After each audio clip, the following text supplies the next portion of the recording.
tells us, but when Daniel learned that the law had been signed, he went home and knelt down as usual. He had a prayer discipline. He had a prayer routine. He went to his upstairs room with its windows open.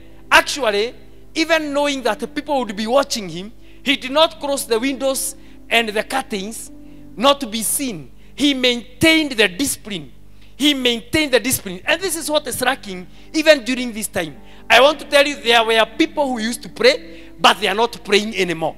There were people who used to wake up to pray, but since the time of COVID started, they stopped praying. Now they were distracted. Their prayer discipline was distracted. Prayer should have a discipline. Daniel continued to pray. The Bible tells us, facing Jerusalem, or towards, with the windows towards Jerusalem open, he prayed 3 times a day. And the Bible records, just as he had always done, giving thanks to his God. Just as he had always done. It was a discipline. It was something he was practicing. And I want to tell you, brethren, if prayers shall yield results, if our prayers shall yield results, I want to tell you, these prayers must have a certain discipline. A certain discipline must be observed. Ask people who have got a certain schedule of prayer, and they are going to tell you, if you pray in the morning, ask people who pray in the morning, they will tell you, they feel very awkward when they have not prayed that morning. Ask people who pray in the afternoon, they will tell you they feel awkward when they have not prayed that afternoon. Ask people who pray at night, they will tell you they feel awkward when they have not done it. Ask people who pray before they sleep. They gather their family and they pray together before they sleep. They cannot afford to sleep without prayer. It is a discipline they observe. Prayer must have a discipline that is being observed. Effective prayer must have a discipline. And a believer should observe a certain discipline. I want to tell you, there are some people who don't know when they pray. They have no time. They usually say they pray when they find time. So they wake up in the morning, there is no time to pray.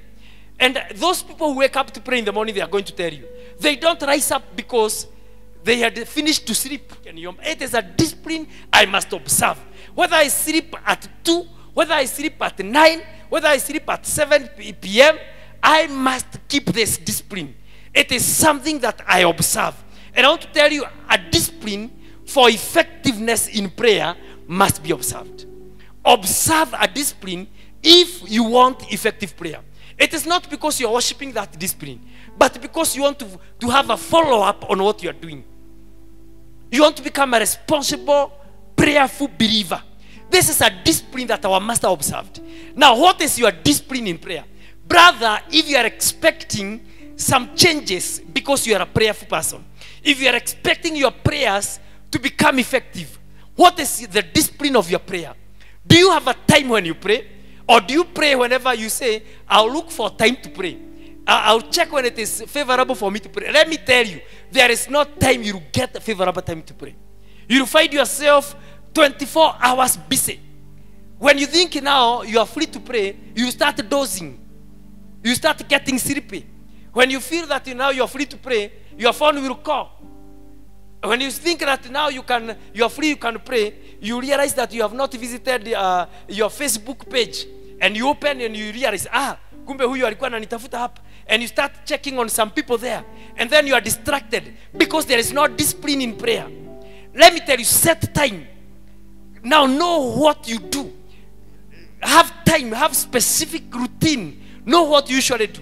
Not because this is when God listens to you. Not because God can only hear you during this time.